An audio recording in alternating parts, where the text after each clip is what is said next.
1절부터 우리 같이 읽겠습니다. 믿음이 강한 이는 마땅히 믿는 약자의 약점을 나타내고 자기를 기쁘게 하지 아니할 것이라. 우리 각 사람이 이웃을 기쁘게 하되 선을 이루고 덕을 세우도록 할지니라.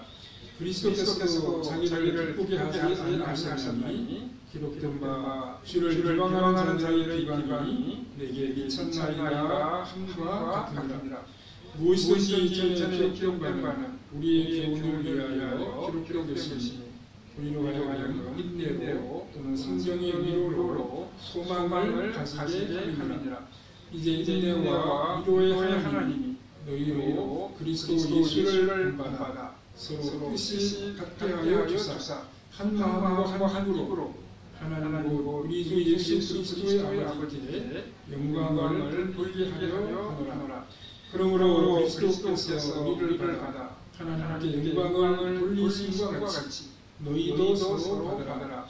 내가 말하노니 그리스도께서 하나님의 진실하심을 위하여 할례의 추종자가 되셨으니 이는 조상들에게 주신 약속을 견고하게 하시고 이방인들도 긍휼하시고 말미암아 하나님께 영광을 돌리게 하려 하심이라. 기록된 바 그러므로 내가 열방중에서 주께 감사하고 주의 이름을 찬송하리로다 함과 같으니라. 또 이르되 열방들아 주의 백성과 함께 즐거워하라 하였으며 또 모든 열방들아 그를 찬양하며 모든 백성들아 그를 찬송하라 하였으며 또 이사야가 이르되 이세들이 곧 열방을 다스리기 위하여 일어나신 이가 있으리니 열방이 그에게 소망을 두리라 하였느니라. 소망의 하나님이 모든 기쁨과 평강을 믿음 안에서 너희에게 충만하게 하사 성령의 능력으로 소망이 넘치게 하시기를 원하노라. 아멘. 거기까지 말씀하십니다. 오늘은 하나님의 소망이라는 제목으로 함께 말씀을 생각해 보겠습니다. 로마서는 우리가 아는 바와 같이 사도 바울이 쓴 서신서 중의 사도 바울의 편지 중에 한 부분입니다. 특히 로마서는 이론적이고 교리적인 내용을 담고 있습니다. 또 복음의 핵심을 담고 있다고 학자들이 이야기하고 있습니다. 그래서 우리는 로마서를 복음 중에 복음이라고 부르고 있습니다. 로마서는 16장으로 구성되어 있는데 마지막 16장은 개인적인 인사로 그렇게 기록되어 있습니다. 그래서 이 15장이 로마서의 결론부분이라고 말할 수 있습니다. 그러니까 이 로마서 15장은 복음의 절정을 이루고 있는 부분이라고 우리가 그렇게 표현할 수 있습니다. 우리가 오늘의 본문을 보면 소망의 하나님이라고 하는 표현이 나타나 있습니다. 우리가 이 부분을 그냥 평범하게 읽고 지나치고 있습니다. 하지만 이 표현은 성경 가운데 오직 로마서 15장 13절에서만 나타나 있습니다. 그렇기 때문에 이 소망의 하나님은 그렇게 많이 발견되는 표현이 아니고 아주 특별한 표현이라고 이야기할 수 있습니다. 우리는 소망의 하나님이라고 하는 이 표현을 어떻게 생각하고 있습니까? 우리는 사랑의 하나님은 사랑이시다라고 하는 말을 많이 사용하고 있습니다. 이 말은 하나님께서는 참 사랑이 많으신 분이라고 하는 그러한 의미입니다. 그런데 우리가 믿음의 하나님이라고 하는 말은 사용하지 않습니다. 왜 그렇겠습니까? 하나님은 믿음의 대상이 되시는 분이지 누구를 믿어야 하는 그런 존재가 아니시기 때문입니다. 그렇다면 소망의 하나님이라고 하는 말은 어떻습니까? 우리 하나님께서는 어떤 소망을 가지고 계시겠습니까? 이 어지러운 시대에 우리는 많은 것을 한번 생각해 볼 수 있습니다. 그중에 하나는 비전이라고 불러왔던 교회의 소망에 관한 것입니다. 보통 우리 교회에서도 다 여러 가지 목표를 가지고 있습니다. 또 그 목표를 가지고 하면서 기도를 하기도 합니다. 그런데 그 대부분은 교회의 숫자적인 성장입니다. 어떤 교회에서는 구체적인 숫자를 정해놓고 합심해서 기도를 하기도 합니다.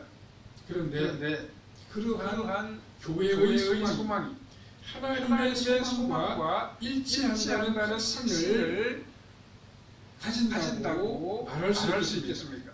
우리는 오늘의 본문에서 그런 소망의 하나님의 소망이라고 하는 말이 무엇인지를 무슨 의미인지를 함께 생각해 보아야 하겠습니다. 첫 번째로 하나님의 소망은 열방이 함께 하나님을 예배하는 것입니다. 우리가 하나님의 소망에 대해서 알아야 하는 이유가 무엇입니까? 우리가 가지고 있는 소망은 그야말로 희망일 뿐입니다. 우리의 비행대로 이루어지는 소망이 있지만 이루어지지 않는, 이루어지지 못하는 그런 소망도 분명히 있습니다. 그런데 이루어지지 못하는 소망이 아마도 많은 것 같습니다.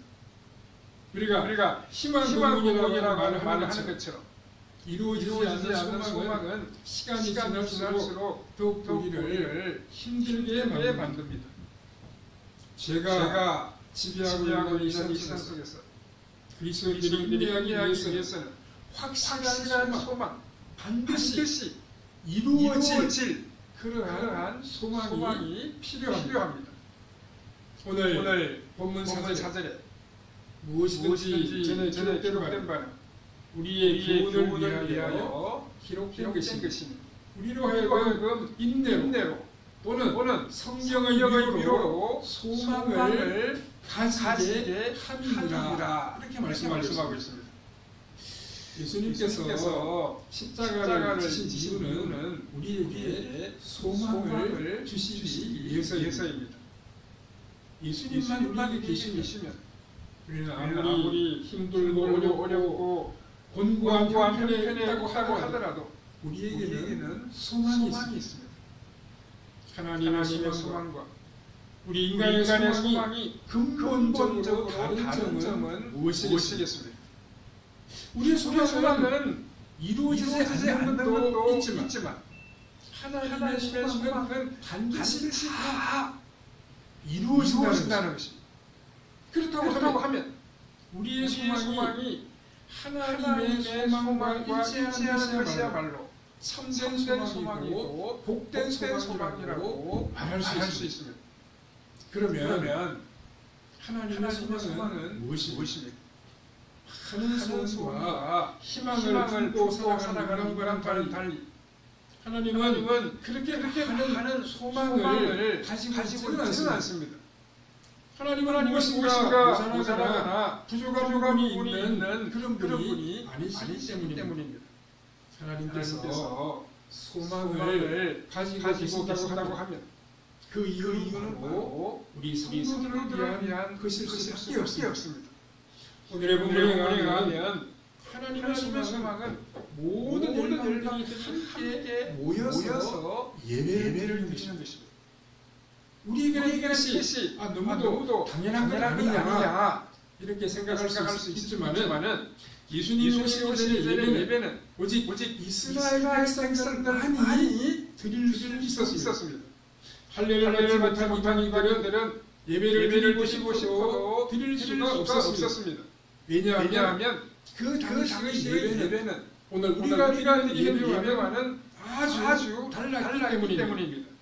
그때는 율법의 하나님이란 규정에 따라 드리는 희생 제사만이 유일한 예배의 형식이었기 때문입니다. 유대인들은 이러한 예배 형식을 아주 당연하게 받아들였습니다. 사도 바울은 이와 같은 유대인들의 생각이 근본적으로 잘못되었다라고 하는 사실을 오늘 구약 성경을 인용하면서 증명하고 있습니다. 오늘 바울은 무려 4개의 성경 구절을 직접 인용하여 우리에게 말씀해주고 있습니다. 본문 구절 보면 시편 18편 49절의 인용입니다. 그러므로 내가 열방에서 주께 감사하고 주의 이름을 찬송하리이다 말씀했습니다.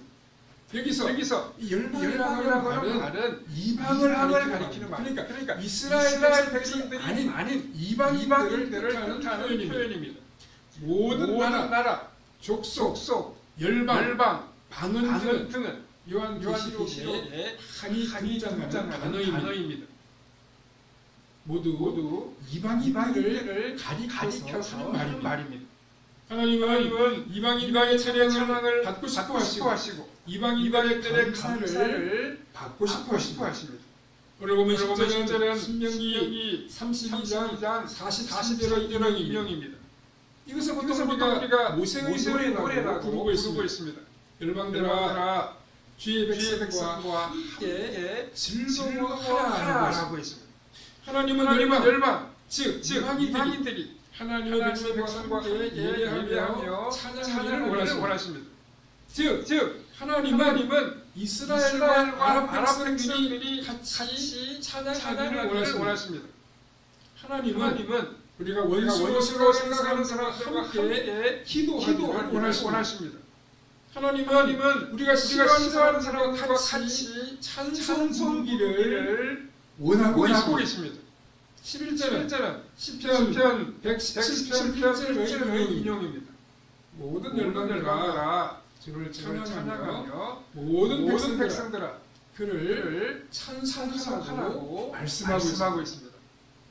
시편에서는 이스라엘 백성들뿐만 아니라 모든 백성, 모든 열방, 모든 나라, 모든 방언이 주님께 돌아와 찬송하는 것을 볼 수 있습니다.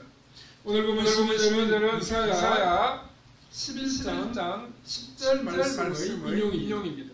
이새의 뿌리 곧 열방을 다스리기 위하여 일어나시는 이가 있으리니 열방이 그에게 소망을 두리라고 말씀했습니다. 이새는 우리가 아는 것처럼 다윗의 아버지입니다. 메시아는 다윗의 가문에서 태어났습니다. 아브라함과 다윗의 자손의 세계라고 마태복음 1장이 표현하고 있습니다. 그리고 그 메시아가 오면 이스라엘 백성뿐만 아니라 모든 열방을 다스리기 위하여 일어나는 이가 있을 것이라고 말씀했습니다. 열방이 그에게 소망을 드릴 것이라고 말씀합니다. 진정한 소망은 인류의 메시아로 오시는 예수 그리스도께 있습니다. 그것은 이스라엘뿐만 아니라 모든 열방, 모든 나라, 모든 백성, 모든 방언들에게 소망이 된다고 말씀하고 있습니다. 성경에서 이렇게 연속적으로 4개의 성경을 하면서 어떤 진리를 증명하는 것은 오늘 본문밖에 없습니다.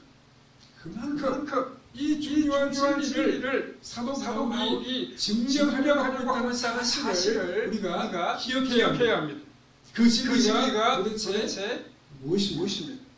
바로 열방들이 모든 민족들이 모든 백성들이 함께 모여서 하나님을 찬송하고 예배하는 것이 우리 하나님의 소망이라고 하는 사실입니다. 모세, 다윗, 이사야가 이 사실을 모두 다 증언하고 있습니다. 사도 바울은 의도적으로 모세와 선지자와 시편을 인용하고 있는데 이것은 구약 성경 전체를 가리킨다고 보아야 합니다. 하나님은 모든 백성들이 함께 모여서 하나님을 예배하고 찬송하고 섬기는 그것을 소망하고 계심을 우리는 기억해야 합니다. 두 번째로 하나님의 소망은 성도들이 한 마음으로 찬송을 드리는 것입니다. 오늘 보면 6절에 보면 한 마음과 한 입으로 하나님 곧 우리 주 예수 그리스도의 아버지께 영광을 돌리게 하려 하노라라고 기록하고 있습니다. 예수 그리스도의 구속의 역사로 말미암아 구약의 예언대로 수많은 이방인들이 예배에 참여하게 되었습니다. 하지만 많은 사람들이 모였다고 해서 여러 종의 사람들이 모였다고 해서 참된 예배가 되는 것은 아닙니다. 하나님께서 원하시고 참으로 기뻐하시는 것은 숫자의 많음이 아니라 그들의 마음 상태입니다. 그들의 마음가짐입니다. 예배에서 중요한 것은 그냥 입술로 노래하는 형식적인 찬송이 아니라 진정으로 한 마음이 되어 부르는 찬송입니다. 성도들이 제가 한 마음을 품고 있고 서로 미워하는 마음을 가지고 같은 찬송을 부르는데 하나님이 그 찬송을 기쁘게 받으시겠습니다. 절대 그런 것이 아닙니다. 성도들이 함께 모여서 찬송을 부르는데 그들의 마음이 하나가 되지 않으면 하나님께서는 그 찬송과 예배를 받으시지 아니하십니다. 하지만 여러 다른 사람들이 모여서 한 마음으로 찬송을 부르는 것은 그렇게 쉬운 일이 아닙니다. 성도들이 한 마음이 되는 것 그렇게 쉽고 간단한 일이 아니라는 말씀입니다. 우리가 아는 것처럼 19세기 말에 서양의 선교사들이 우리나라에 들어와서 복음을 전했습니다. 그런데 그때는 우리나라가 철저한 신분 사회였습니다. 양반과 상민으로 또 천민으로 철저하게 되어 있는 계급이 있는 그런 사회였습니다. 20세기 초에 지금도 종로 2가에 있는 승동교회에서 장로를 선출하는 공동의회를 모였습니다. 그런데 참 공교롭게도 그 공동의회에서 백정 출신의 박상춘이라고 하는 분이 장로로 선택을 받았습니다. 이 박상춘 씨의 아들이 연세 세브란스 의대를 졸업해가지고 우리나라 최초로 의사가 돼 서양 의사가 된 사람이 박상춘 씨의 아들입니다.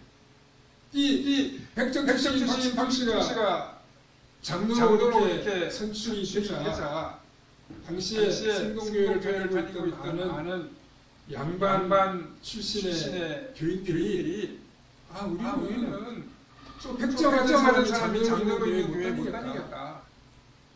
저 백정을 우리가 장로로 그냥 생각하고 교회는 못 다니게 생각을 하고 양반 출신의 교인들이 승동교회를 떠나버렸습니다. 그래서 그들은 지금 한국동에 있는 안동교회라고 하는 새로운 교회를 세우게 되었던 것입니다. 이처럼 교회 안에서 신분이 다른 사람이 하나가 되는 것, 참 어려운 일입니다. 성도 여러분, 지금 만약에 우리 예배당에 노숙자가 와서 예배드리면 여러분 좋아하시겠습니까? 그들을 따뜻하게 맞이할 수 있겠습니까? 그들과 함부로 예배하고 찬송을 기쁨으로 부를 수 있겠습니까? 그들을 좀 멀리하고 천시하지는 않겠습니까? 우리가 당연히 그들을 기쁨으로 맞이하고 그들과 형제로 생각하고 함께 한 마음으로 예배해야 되는데 그런 마음이 생기지 않을 수도 있다는 것입니다. 그리스도께서 세우신 교회는 이제 여러 부류의 사람들로 구성이 되어 있습니다. 돈이 많은 사람도 있고 가난한 사람도 있습니다. 연세가 많은 사람도 있고 나이가 어린 사람도 있습니다. 남자도 있고 여자도 있습니다. 생각이 다른 사람도 함께 모여 있습니다. 정치적인 생각이 다른 사람도 함께 한 교회 청소에서 예배를 드리고 있습니다. 로마서 14장에서 계속 지적하고 있는 것처럼 믿음이 강한 사람도 있고 믿음이 약한 사람도 있으며 처음 믿은 사람도 있습니다. 아직 기독교의 진리를 잘 모르는 사람도 함께 포함이 되어 있습니다. 이 모든 사람들이 마음이 하나가 되어 유일하시고 참되신 삼위 하나님을 예배하는 것이 실제로 가능하겠습니다. 겉으로는 형식적으로는 얼마든 형제님, 자매님 사랑합니다 이렇게 말할 수 있습니다. 하지만 참으로 한 마음을 가지는 것은 그렇게 쉬운 일은 아닌 것 같습니다. 우리는 한 마음으로 같은 마음으로 함께 하나님을 찬송함으로 하나님께 영광을 돌려야 합니다. 세 번째로 하나님의 소망은 강한 자가 약한 자의 짐을 지는 것입니다. 오늘 보면 1절과 2절이 이 사실을 우리에게 가르쳐주고 있습니다. 서로 하나가 될 수 없는 계층이 진정 하나가 되는 것은 그렇게 쉬운 일이 아닙니다. 그렇기 때문에 이 세상에서 아예 강한 자가 자신의 힘과 경제적인 능력으로 약한 자를 불러서 자신의 마음대로 모든 일을 하려고 합니다. 이와 같은 약육식의 현상으로 인해 수많은 사람들이 아픔을 겪고 때로는 고통을 당하고 있습니다. 과거에 우리나라도 많이 개선이 되었지만 아직도 우리나라에는 불평등이 있고 차별이 있습니다. 흔히 말하는 갑질을 하는 경우도 없지 않아 있는 것 같습니다. 그런데 하나님은 우리를 그런 사회에서 풀어내어 새로운 공동체, 새로운 믿음과 사랑의 공동체인 교회를 이루게 하셨습니다. 강한 자와 약한 자가 참으로 하나 되는 길을 예수님께서 십자가에서 보여주셨습니다. 그것은 바로 강한 자가 약한 자의 약점과 부족한 점을 담당하는 것입니다. 바울은 특히 시편 69편을 인용하고 있는데 이 시편은 메시아가 원수들에게 당할 수치와 고난을 예언하고 있는 그러한 시편입니다. 이 예언은 예수님께서 내가 목마르다 이렇게 말씀하심으로 구체적으로 성취가 되었습니다. 예수님은 이 말씀을 하셨을 때 군병들에게 어떤 수치를 당하게 될 것인지 잘 알고 계셨습니다. 이렇게 십자가에서 조롱과 수치를 당하셨지만 예수님은 누구보다도 강한 분이셨습니다. 12연대가 넘는 천사들을 동원하여 자신의 제자들을 간단하게 심판하실 수도 있었습니다. 하지만 예수님은 우리를 위하여 우리의 구원을 위하여 그렇게 하지 아니하셨습니다. 원래 십자가의 고통과 수치는 우리들이 감당해야 할 형벌이었습니다. 하지만 우리가 연약하여 그것을 감당할 능력이 없기 때문에 예수님께서 대신 그 형벌을 우리를 위해 대신 감당하셨습니다. 이것이 바로 우리가 따라야 할 예수님의 모습입니다. 여러분 7절에 그러므로 그리스도께서 우리를 받아 하나님께 영광을 돌리신 것 같이 너희도 서로 받으라고 말씀했습니다. 그리스도께서 우리에게 모범을 보여주신 것 같이 우리도 다른 사람 우리가 싫어하는 사람이라고 하더라도 받아들이고 용납해야 합니다. 예수님을 통해서 우리는 진정한 강함이 무엇인지를 발견할 수 있습니다. 예수님의 능력은 수치와 고난을 없애는 것이 아니라 약한 자를 위하여 끝까지 그 수치와 고난을 담당하신 것입니다. 이 예수님의 구원의 사역으로 예수님과 우리가 진정으로 하나가 되었습니다. 마찬가지로 교회에서 믿음이 강한 신자가 약한 신자의 힘을 짊어질 때 약한 자와 강한 자가 참으로 하나가 될 수 있습니다. 한 마음이 될 수 있습니다. 서로 믿고 신뢰하는 복된 그리스도인의 모습을 가질 수 있습니다. 그렇게 되면 하나님께 찬송을 드릴 수 있는데 이것이야말로 하나님께 큰 영광이 된다고 사도 바울이 강조하고 있습니다. 사랑하는 성도 여러분, 로마서의 결론에서 사도 바울은 하나님의 영광을 이야기하고 있습니다. 하나님께 영광을 돌리는 것은 우리의 힘이나 우리의 능력을 드러내는 것이 아닙니다. 만약 그렇다고 하면 소수의 힘이 있고 능력이 있는 자만이 하나님께 영광을 돌릴 수가 있을 것입니다. 신자가 하나님이 원하시는 일을 할 때 하나님께서 우리를 통해서 영광을 받으십니다. 하나님께서 소망하는 새로운 본체에 대해서 이사야 선지자는 다음과 같이 노래했습니다. 이사야 1장 6절에 이리가 어린 양과 함께 거하며 표범이 어린 염소와 함께 누우며 송아지와 어린 사자와 살찐 짐승이 함께 있으리라. 이렇게 말씀했습니다. 이것은 단지 종말에 관한 일이 아니라 오늘 교회 안에서 이루어질 모습을 이사야 선지자가 시적인 표현으로 말씀하고 있는 부분입니다. 강한 자와 약한 자가 하나가 될 때 예배 속에서 큰 평안과 놀라운 기쁨이 넘치게 됩니다. 이것이 바로 하나님의 소망이고 또한 우리의 소망이 되어야 합니다. 그런데 과연 이러한 소망이 실현이 될 수가 있겠습니까?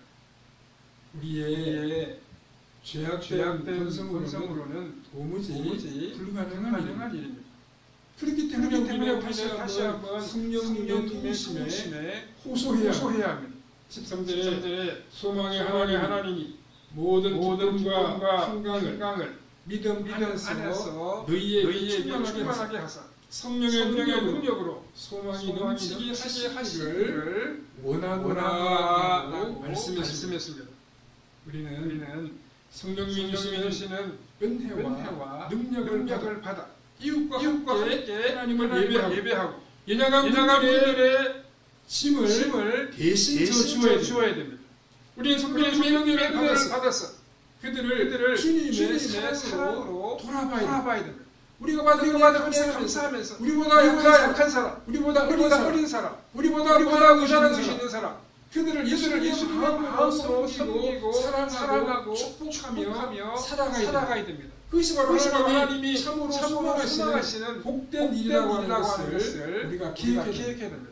그리스도인들이 하나님의 소망을 이루어질 때 이 땅이 참으로 복되고 평안한 사회로 하나님이 기뻐하시는 사회로 변화하게 될 것입니다. 성령님이 주시는 크신 권능을 힘입어 함께 예배하며 연약한 사람들을 사랑함으로 하나님이 원하시는 복된 삶을 살아가는 성도님들의 삶이 다 되시기를 바랍니다. 사랑하는 하나님 감사합니다. 우리가 오늘 아침 하나님이 원하시는 소망이 무엇인지 잠시 생각해 보았습니다. 우리가 한 마음으로 같은 마음으로 서로 사랑하는 마음으로 함께 마음으로 하나님께 예배하여 주시옵소서. 한 마음으로 하나님을 찬송하며 경배하는 우리의 신앙생활이 되게 하여 주시옵소서. 우리보다 약한 사람, 우리보다 못한 사람, 우리보다 어린 사람, 우리보다 부족한 것이 있는 사람을 참으로 사랑해주고 섬기고 축복해주며 살아가는 우리의 발걸음이 되게 하여 주시옵소서. 그렇게 하나님의 소망을 이루어지게 하시고 하나님이 기뻐하시는 아름다운 믿음의 삶을 펼쳐가는 우리의 발걸음이 되게 해주시기를 원하옵고 예수님의 이름으로 기도하옵나이다. 아멘.